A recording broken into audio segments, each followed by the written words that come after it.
রাজধানীতে জমজমাট কোরবানির পশুর হাট। এই মুহূর্তে রাজধানীর শনির আখড়ার হাটে আছেন সহকর্মী এম এ আজিম। সরাসরি যুক্ত হব তার সাথে। আজিম, পশুর হাটে বেচাকেনা কি বলছেন ক্রেতা বিক্রেতারা, এ বিষয়ে বিস্তারিত জানাবেন আমাদের।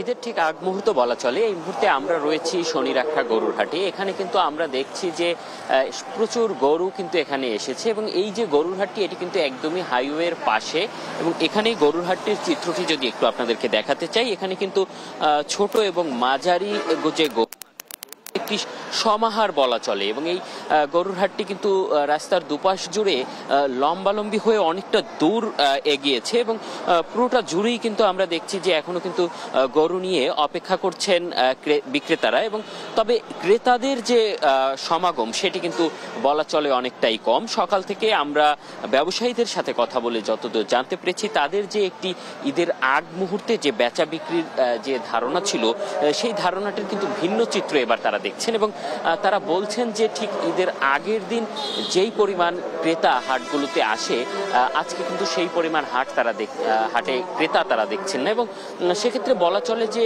কিছুটা গরুর দামও কিন্তু কমে এসেছে। আজকে আমরা দেখছি গতকালকে যে গরুটি 1,20,000 থেকে 30,000 টাকায় বিক্রি হয়েছে, সেটি কিন্তু আজকে 1,10,000 বা 12,000 টাকায়ও বিক্রি হচ্ছে, আবার 1,00,000 টাকায়ও বিক্রি হচ্ছে। এবং বিক্রেতারা বলছেন যে তারা কিন্তু আসলে যে সকল পাইকাররা রয়েছেন তারা বিভিন্ন জায়গা থেকে 10-15টি বা তারও অধিক গরু হাটে নিয়ে এসেছেন এবং সেই গরুটিকে তারা আবার ফেরত নিয়ে যাবেন। সেই কারণে কিন্তু তারা স্বল্প মূল্যে একদমই কিছুটা লাভ রেখে তারা আসলে গরুগুলো ছেড়ে দিচ্ছেন। এবং ক্রেতা চাহিদার কথা যদি বলি, সেক্ষেত্রে কিন্তু বিক্রেতারা বলছেন এবারে আসলে গরুর যে চাহিদা সেটি কিন্তু মাঝারি গরু বা কিছুটা ছোট গরু এবং দেশীয় যে গরু রয়েছে সেই গরুর প্রতি কিন্তু একটা চাহিদা রয়েছে এবং সেই ক্ষেত্রে আমরা কিন্তু এখানে দেখছি যে সেই ধরনের ক্রেতারাই এখানে বেশি আসছেন। এবং এখানে কিন্তু একদমই যেহেতু রাস্তার পাশে এই হাটটি এবং সেখানে কিন্তু কিছুক্ষণ আগে এখানে আসিফ মাহমুদ সজীব ভুঁইয়া এসেছিলেন, উপদেষ্টা।